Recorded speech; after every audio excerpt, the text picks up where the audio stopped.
Hey everybody, Adam Savage in my cave, and one of the best parts about having a YouTube channel is meeting other people with YouTube channels and finding out what they are building. Friends of Tested Nerdforge are here, Martina and Hansi. Hello, guys. Honored to be here. And you have brought some lovely things, and I want to touch all of them. You will. Maybe, okay, good. Where do you want to start? Oh my god.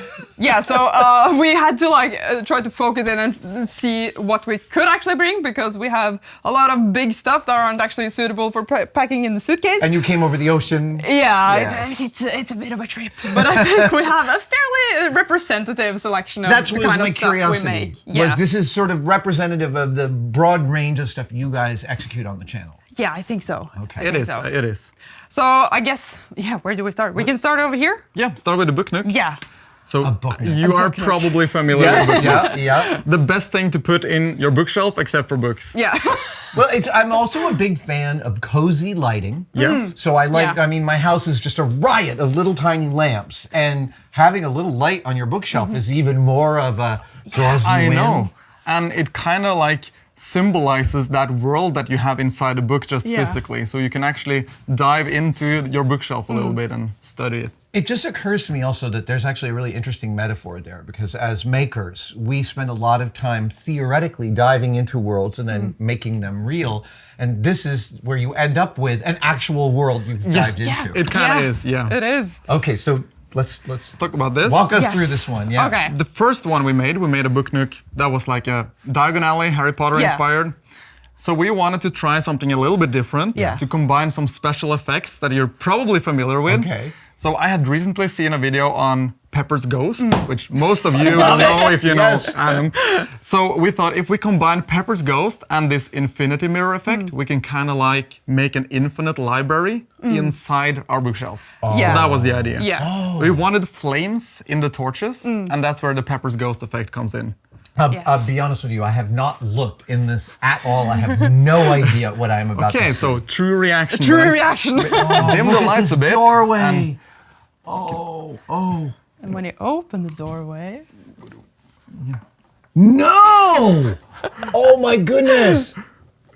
You are mad people. Oh, I love this so much. I did not. Pepper's Ghost is just a magic illusion where you use a two-way mirror to make something look where it isn't. Yeah. Yeah. You project it on like a 45-degree screen, and then you. You've seen it probably in several Disney rides. I think yeah. Hatbox Yeah. Ghost in the Haunted Mansion is Yes. a Pepper's Ghost. Yeah. Yes. This is amazing. You've placed these little fires above the orbs in the library and use an infinity mirror to. Oh. Yeah. Yeah, so we just used like my old phone basically to loop the whole animation over the little orbs. The phone is. You can't really see the phone because the Yeah. door hides it. So Yes. It's just on the side God, there. That's so great. Yeah, and then we have the like two facing mirrors to create that infinity effect, and it's just one bookcase on either side, and it looks like it just goes on forever. How long has this video been up?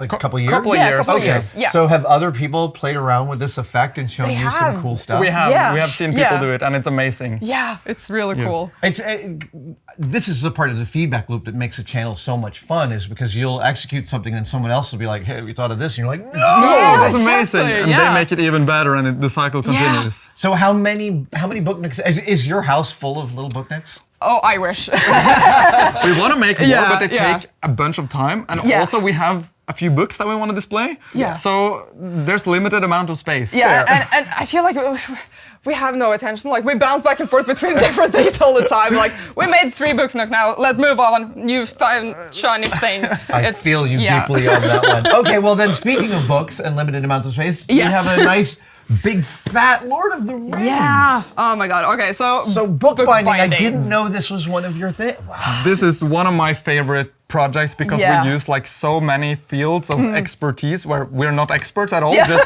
You're doing pewter casting. this It's is actually silver. silver. Silver. Yeah. Oh my goodness. And is this made from 3D printed masters that you silicone molded? Close. It's laser cut into Ah. plywood, and then we used just sand casting and then silver. Yeah. Amazing. So that's why they're Amazing. so one-dimensional. Yeah. But that's great. It also feels like a nice primitive technique. Yeah. They're all a little bit different. And When I look at Yeah. old stuff, it's always a little bit crappy. Yeah, a little quirky, a little wonky. Same with the clasp. Yeah. It's like I think that's my favorite part, and the fact that the clasp just works because it's such a finicky little thing to use. Yeah, but I love So- you've used the leaf pattern of the Lorien rings. Yeah. Oh man, can I open yeah, it? you can of open it. course. Just open it. I think it's there. We go. It's a nice. Look at the front when you open it. Oh. If you look at this now, it glows. Oh, what? Putting It lights in glows? everything. What is the symbol? So that is Tolkien's, I guess his Oh, logo. his- His kind logo of. sigil. Yeah. you sigil. call it his sigil or cipher. Yeah, Cipher, Right, yeah. right, yeah, right. exactly. Exactly, Yeah. That is beautiful. Amazing. Oh my goodness. So I can just, every project starts with like the visualization. Yeah. But now that I'm holding this, I imagine that when you finally held it, you were like, yeah. It Yeah. feels so nice. It's like it's so heavy.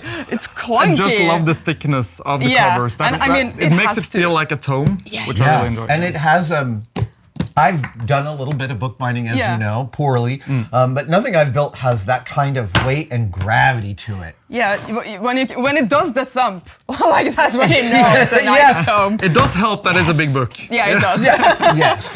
Definitely. It's a- Illustrated, of course. Oh, and it's a beautiful Yeah, edition in the it's my- typography. Yeah. My favorite edition. Yeah, and the artwork is so amazing. Yeah. This is Sting. absolutely You've seen him incredible. before. Yeah. Did it take you some time to figure out which edition you were going to bind?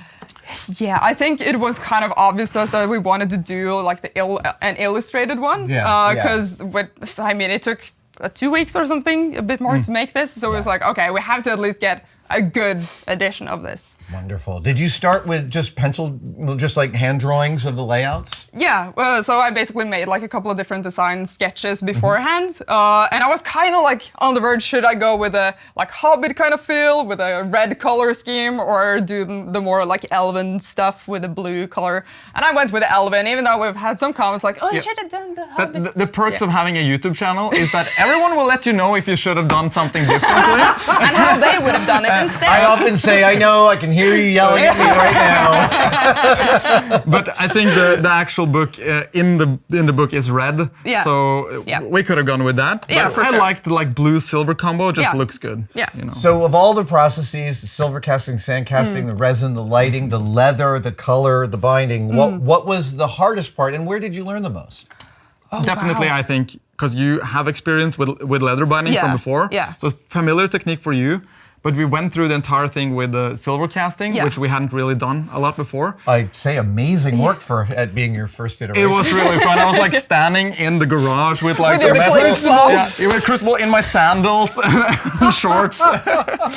Amazing. So it was a fun process. Yeah. All right. Well, so from books, we now have entire universes exist inside of books. You've decided to put them inside of resin. Yeah. Tell me about these. These are beautiful. Yeah, What? so we love to make little dioramas and things. But the problem often with dioramas is that they collect a lot of dust. So we thought, okay, what if we just cast them in resin and just keep the dust off them forever? You know, that's so funny. Years ago, I commissioned a model of my house in Lego for one of my wife's birthdays, and it's a beautiful thing. It sits in one of our rooms, and I put lights in it and everything. But yeah, how do you dust Lego trees? Yeah. They are a nightmare. You need to have like pressurized Yeah, air. but this Yeah. is barely holding together. If I did that, it would just like all go I know. everywhere. Yeah, like exactly. it. So I love this solution. Yeah, it's a good solution, but it's heavy, and if you're gonna make Yeah. bigger dioramas, well, Yes. it's Yeah. not really viable. But Yeah. it's a cool piece. Yeah, it's a cool piece. We were,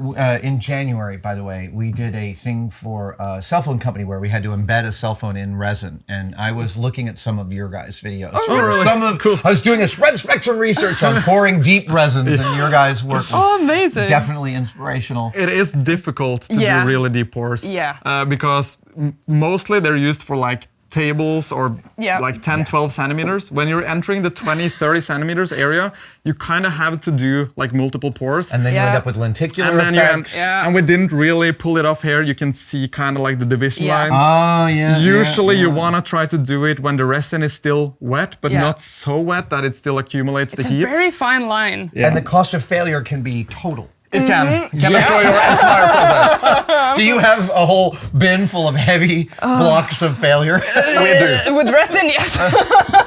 Resin is like probably up there with my most like conflicting materials to work with. It's super fancy. Yeah. It's really cool, but the process is awful. Yeah. I hate it. There's an early surrealist sculpture from the 20s, and it is a mannequin form filled with shaving brushes embedded in resin. What? And I look at it now and I'm like, my hat is off to you, person from the 1920s. That's crazy. Oh my God. Making a plastic resin bust this deep filled with shaving brushes and there's not a bubble visible in the whole thing. That's crazy. That's insane. That's Yeah, insane. no, my God. These kind of projects give me a lot of forgiveness for other people executing the same thing, right? I mean, it is that at cons when you're cosplaying and you run into someone else in the same costume, there's a simpatico understanding because you know that they have suffered through been through the same journey, things you've suffered through. You see And the you pain see in each their other eyes. and like, yeah, I see understand you. Okay, we've been ignoring the elephant in the room, the biggest piece here. What is this? Is this another booknook? Is this another universe? Almost. I mean, this is actually an Xbox shell. Because the Xbox Series X, if you've seen it, it's just a black cube. Yeah. It looks like nothing. It's super boring. So we had previously made like a custom PC that looked like a fantasy tavern. So we thought, okay, can't we just do something like that and make this Xbox a little less boring? So we ended up with this sort of kit-bashed steampunk sort of style. Yeah, And the idea from this was like, we have a huge audience that also likes to make things. Yeah. And sometimes the barrier of entry is quite high. Sure. So Martina went into this thinking we should only use trash, basically. Yeah. Things we can pick up for free. Yeah, so most of these materials are like trash pieces. Well- So like, for example, over here we have some sushi boxes. That's the corrugated roofing? Yeah, that was actually muffin cups, now that I remember. these are the sushi box materials. And we have some hair bands, some like little corks from milk bottles. I'm going to pay you some compliments now. The thing about steampunk is oftentimes it can be as you know, it can be a deceptively difficult aesthetic to hit.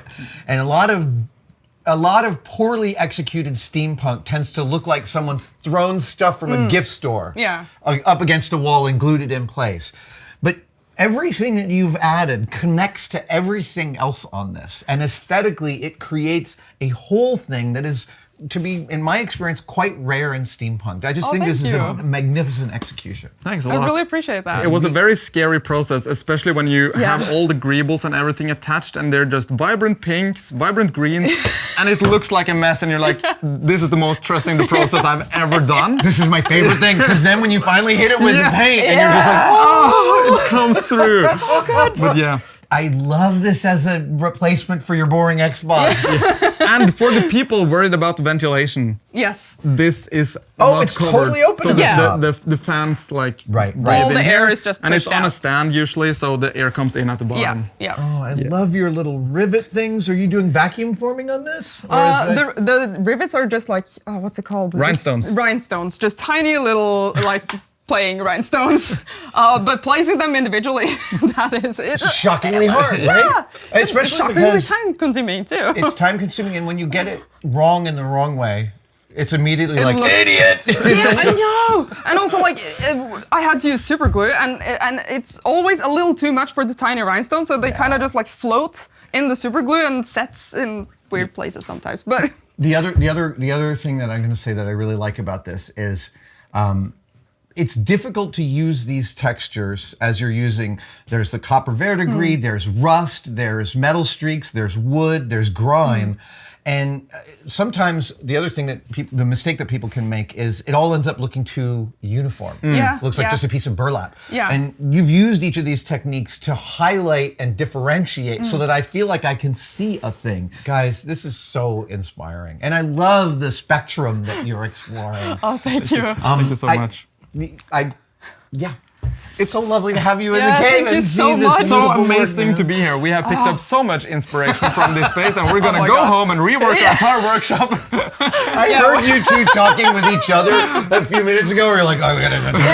Look at all the greebles. Storage, Look at all oh my the God. storage. Look at all the solutions. It's amazing. You guys, your work is amazing. Thank you so much. Thank you so much for having us. Incredible. It's been amazing. Really lovely. Thank you. See you next time.